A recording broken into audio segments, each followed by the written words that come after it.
Salut, c'est Ben et Camille de la chaîne Booking Game. Aujourd'hui, on ouvre l'exploratologie du mois de mars. C'est parti. Je pioche les premiers sachets, j'imagine. On commence à avoir l'habitude. Ah non. Café Cap. Si, c'est bon. Oh, il est beau celui-là. Alors, nous avons Cotton Tea Co, Organic Darjeeling, Good Afternoon. Ok. Et un peu, comme d'habitude, des cap by cap. Alors, Kalai Camp, Pearl Rooibos. Donc, le rooibos, c'est une plante d'Afrique. Du sud. Du sud, d'accord. Voilà, santéine. Et du coup, c'est du sauvage et du rooibos sauvage. Ok, et l'autre, j'ai pas eu le temps de C'est un qu'on avait déjà vu, c'est Fleur du Scarlett. Donc, c'est un rooibos aromatisé à la rose et à la mangue. On l'avait déjà fait sur Instagram. On avait goûté? Oui, j'avais mis avec le Grace and Fury. D'accord, ok. Très Voilà, bien. tu l'as lu sur Instagram. Du coup, il était bon. De toute façon, je pense que mangue, c'est toujours. Allez, à moi. Alors, attends, j'ai des cartes postales. Non, un donut. Ah! Benjamin a une espèce d'addiction aux donuts. Oh, c'est plus que ça, c'est une drogue, j'adore ça. Donut for we be happy. Donc, puis il est pas mal en plus. Tu sais, c'est Don't worry be happy, s'il vous plaît, c'est Donut for we. Ah! Elle Très va bon rejoindre le. Très bon choix de l'équipe d'exploratologie. Ça, c'est le petit blabla. Ah ouais, je sais pas si je vais le mettre dans le mur ou dans une des. Ah, dans des son étages. décor. Ah, bah, oh là! Ah, ils ont changé la forme. Ouais, c'est pour la. Non. Non. Je sais pas. C'est un changement de forme. Des ballons, que c'est pas. Ouais, Non, c'est juste des petits ronds. Ça, alors nous on le lit après, et des fois on se dit, oh, il y avait des trucs trop importants. Non, mais en fait, il y a beaucoup à lire, et en vidéo, bah ça rend pas terrible, donc on le lit non, après. parce que c'est écrit dessus à mon petit, c'est assez dense. Mais c'est intéressant. Attends, mais... je suis en train de vider toute la barre tout ça. Ah bah attends, moi je prends les machins. Les machins, très bien, prends les. Oh, il y a un pins. Alors, c'est une barre d'eau chaude. Oh, à la cacahuète. Et alors, ouais. Et aux graines, quoi. Enfin, c'est le granola. Ok. Bon, ok, avec un petit écureuil tout mignon. Et ça s'appelle Miaou. On peut goûter pour voir à l'intérieur ou... La petite tablette. C'est une sorte de crunch, j'imagine. C'est une tablette de chocolat avec écrit Miaou. Ouais, avec des petits morceaux de céréales, etc. Un petit croque. C'est plutôt bon. Le chocolat au lait. Il y a une pointe de sel. Le beurre de cacahuète, mais oui. Je pense que c'est beurre de cacahuète, ouais. On sent les petites graines. C'est plutôt bon. bon. La cacahuète plutôt. C'est assez sucré. Je pense qu'avec un café, un thé, ça peut être sympa pour le goûter en fait. Bah c'est la fusion entre une tablette de chocolat et une barre de céréales. Pour ma part. Oui. C'est ça. D'accord. Le petit pins. I love big box. C'est un petit pins plutôt mignon. Et en plus il ira bien avec ta chemise. Ouais, mais Mais on fait ça tout ça sur les sacs parce qu'après ça te fait un trou. Mais c'est pas mal. Ah, j'aime bien. C'est inédit. J'avoue, j'aime beaucoup. Pour l'instant, ça rappelle en fait l'Inimic Weight parce qu'on peut prendre aussi des petits badges, ils font régulièrement comme ça, des pins, etc. Je les ai pas pris, mais c'est vrai, ou la Woodbox de rajouter des petits badges comme ça, c'est pas mal. Oh là là. Donc de Tendai Uchu, je prononce sûrement extrêmement mal le prénom. Le meilleur coiffeur de Harar. Harare, j'imagine. Ouais. Donc est-ce que c'est celui qui se passe au Zimbabwe? Alors pour être une coiffeuse prisée, il n'y a qu'un secret. Oui, c'est écrit dans Zimbabwe. Lorsqu'elle quitte le salon, votre client doit avoir la sensation d'être blanche. D'accord, c'est bizarre. Alors Vinbai règne sur le salon de coiffure de Monsieur Kumala, jusqu'au jour où débarque le général Doumi. Jalousie, colère et bientôt attirance se succèdent dans cette comédie de classe extraordinairement vivante. Tendai Uchu réussit un portrait magistral et énergique d'un Zimbabwe rongé par la corruption et l'inflation.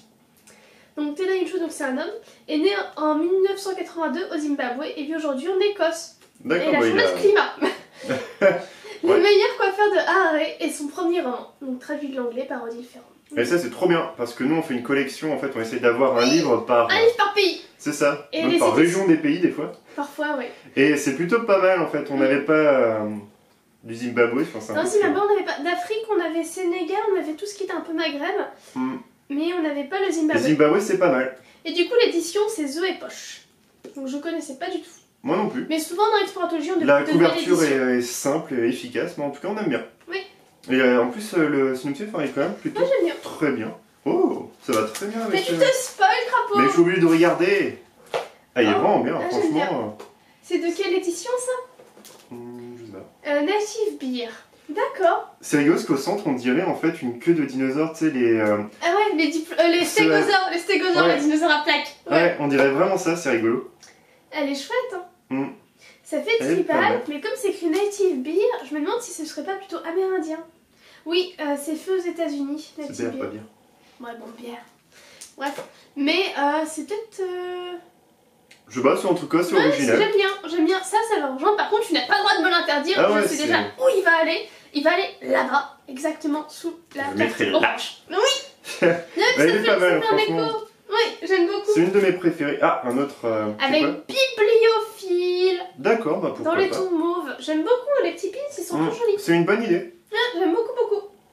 Faut en faire un aussi, si possible, en métal. Tu sais, comme ils font au Woodbox, j'aime bien aussi. Ah ouais, mais autre que rond, etc. Non, ça coûte une fortune. Ah ouais, bon bah peut-être pas. À toi.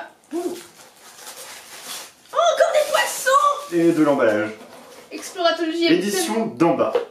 Alors, Yudikis, la lessive et autres histoires de femmes migrantes. Bah du coup là... Ah oui, tu veux venir, bon. Vas-y, tu voulais dire quelque chose? Bah je trouvais que c'était plutôt pas mal. C'est une tapisserie. J'aime bien.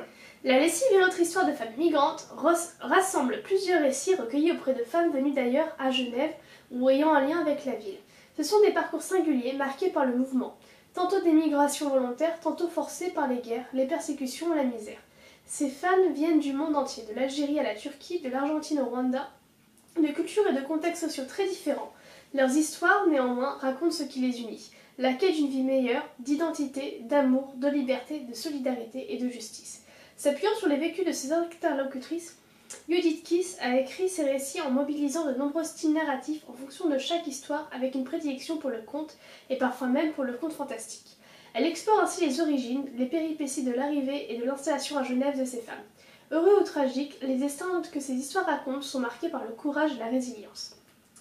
Donc Judith Kiss est née, donc c'est une femme, en 1956 en Hongrie, elle vit à Genève, c'est une économiste indépendante dont les champs de recherche sont les transformations économiques et sociales des pays d'Europe centrale, en particulier dans l'industrie de l'armement. Oh, d'accord, pourquoi pas. En plus de nombreux articles et essais, elle a publié 2 livres académiques ainsi qu'un récit traduit du hongrois et en anglais et en tchèque. Avec ça. Ouais, c'est pas mal parce que là, du coup, on rassemble différents pays avec ce bouquin-là. Il y a l'Algérie, la Turquie, l'Argentine, oui, mais ça le Rwanda. compte pas tout à fait. Oh, si, quand même. Non, là tu vois, c'est vraiment un livre écrit par une personne du Zimbabwe sur une histoire du Zimbabwe. D'accord. Donc pour moi, elle ne rentre pas encore dans la catégorie livre du... Ah, c'est une des histoires du monde, évidemment. Bon, sans recueil de nouvelles, hein, ça touche à tout. Ouais, mais dans ce cas, peut-être la Hongrie. Mais en tout cas, c'est pas mal. C'est une très bonne box, je trouve, ouais, pour ce mois-ci, avec des bouquins très intéressants. On est encore une fois sur des petits formats de livres, parce que des fois on a des gros trucs, des gros pavés, et je trouve que c'est pas mal aussi, ces tout petits formats qui se lisent rapidement. Ils se lisent rapidement, ça qui est bien, parce que t'as des gros pavés, et là tu peux les intercaler. Il y en a entre certains, eux. en fait, on est d'une traite. Je sais que le phare de Babel, je l'ai lu rapidement, et c'était intéressant. J'ai pas compris trop le pourquoi du comment du huis clos, parce que je trouvais que c'était... C'est de huis clos en huis clos. Ouais, mais sinon il était plutôt pas mal. Mais là, j'aime beaucoup. C'est encore 2 livres que je n'aurais peut-être pas acheté en librairie. Et une fois de plus, on fait de jolies découvertes à Exploratologie. En tout cas, n'hésitez pas à liker, à partager, à vous abonner et à donner votre commentaire. Et on vous dit à une prochaine. Salut